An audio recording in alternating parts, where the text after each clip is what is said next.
Hey there guys, this is Stoney with Old Farts Fishing. I'm here at Johnson's Bait and Tackle talking to Mike, and we're going to be talking bass, lures, bass products, bass fishing. So Mike, I want to get into bass fishing. What do you recommend? Well, there are a lot of options in bass fishing. One of the best options I could say would be the Yamamoto Senko. Okay. You can take a bad fisherman and turn him into a good fisherman with a Senko. All right. It is just the #1 bait that most bass guys use out there. And I can't say enough about the Senko. It's always been a standard since it came out. And as you can see, there's a ton of different colors. Yep. That can be a little confusing sometimes, but that's what we're here for. And that's what I started with, was a Senko when I started bass fishing. Right. But you know, I tend to stick with darker colors myself, so anything with green pumpkin or watermelon. I'll use numbers here, but the 221 from Senko is very popular. 925 and 912, 926, those colors. Yamamoto does all of their Senkos by color numbers. okay. Because their color descriptions are kind of tough. But the numbers just say it all. And you can fish a Senko in just about any condition, whether it's overcast or bright sunny days or windy and rainy. It doesn't really matter. The Senko is just a very, very versatile. And a go-to bait. Very go-to, yes. All right. Yeah, and I think that always kind of confused me is dark versus light versus the clarity of water, you know, being muddy water versus clear water. I can tell you that that's probably one of the biggest questions that all bass fishermen have is, what color do I use when it's overcast? What color do I use when it's sunny? Me personally, I like to use darker colors because regardless of the condition, they put off a silhouette, they're easy to see. Even at nighttime, most of the fish are going to be eating dark colors. Even at night, they can Even see dark. at night. One of my favorite colors to fish at night is a black and blue. Okay. And so, you know, but it has this, you know, silhouette, and the fish do have a night vision feature to them. So they can pick up that. They also pick up the movement with their lateral line and all that. But the heavy salt impregnation into these worms is, hence Senko, is what makes them sink so fast. And you can fish them without any weights or anything at all. You can fish them just with a bare hook. There's several different ways to fish them, either a wacky style or Texas rig, Carolina rig.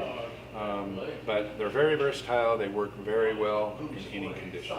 And we won't get into all of those rigs in this video. We'll probably save that for another video to keep you coming back. But sure. We'll teach you how to rig those up in those styles. Oh, but, yeah. Senkos. What else? If I didn't want a Senko, I want to try something else. What else are we going to do? The next thing that I would recommend fishing would be a spinner bait. Well, let's go check those out. You bet. All right, spinner baits. Probably one of the most popular baits for fishing bass, even with striper too, they like them. It's more of an early morning or late afternoon kind of bite. They are what they call a reaction lure. And so basically you're throwing this out there to get the reaction from the fish. They come in different styles of blades.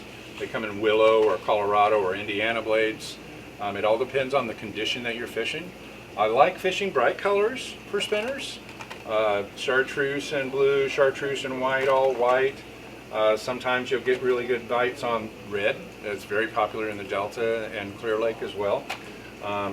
And they come in different weights, anywhere from a 1/4 ounce all the way up. I've seen them as heavy as almost 2 ounces. Most guys, it's going to be a top water condition. It's not going to be the bottom. Now, they do slow crank these on the bottom, the heavier ones, like the bottom dweller is a popular one. And they usually come in a little bit heavier, like this is a 1 3/8 ounces. So it's going to get down quick, and it's going to keep you down, and you'll be able to just crawl that bottom.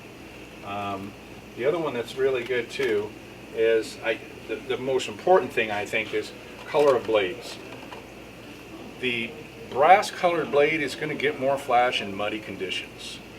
The chrome blades are better in shiny conditions, sunny conditions. And then you're going to get more of a throb or a pulse from the Colorado blade than you will from the willow blade. And it's nice to have that combination because you're getting the color and you're getting the noise. And those are the two factors with bass that are very important, color and noise. You have to have something that gets their attention, and those two things do that. You can get into buzz baits. That's another. So this is going to be more of a top water feature. These will come across the top of the water and chug this bait, and it makes a splashing noise. But what you're also looking for is a squeaking noise or a tapping noise. And you can adjust these wires here so that your blade can tap against this wire.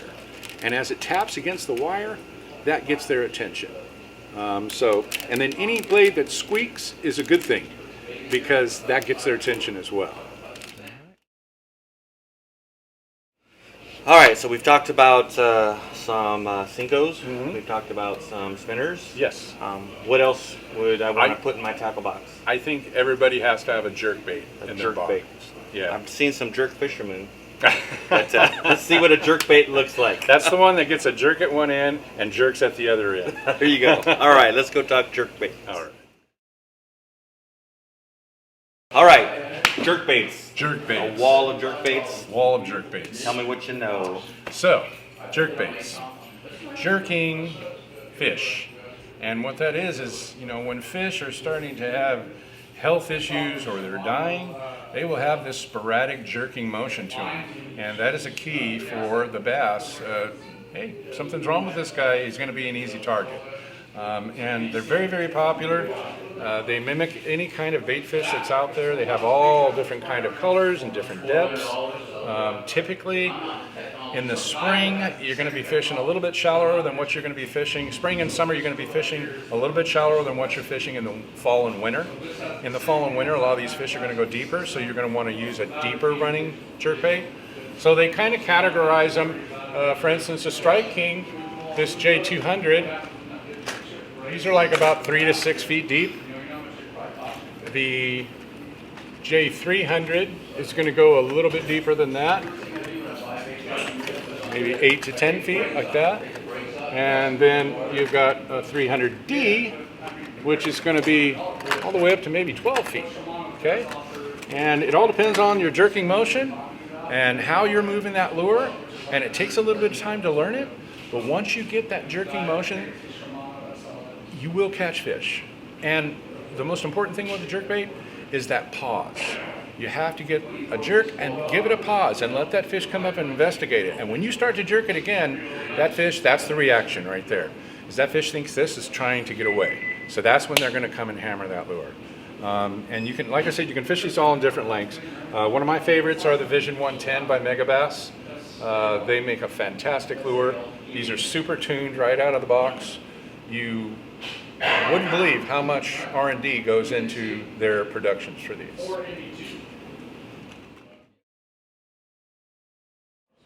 All right, the last one we're going to talk about here is topwater type bait. Topwater. One of my favorite is frogs. Yes. I like using frogs. I've had a few fish get away on frogs. I think I've got a video out there of my buddy trying to catch a bass with the frog, and he kept hitting, and Frogs can be a tough one sometimes. everybody just ripped him on the wrong pole, the wrong this and that, but it was kind of funny.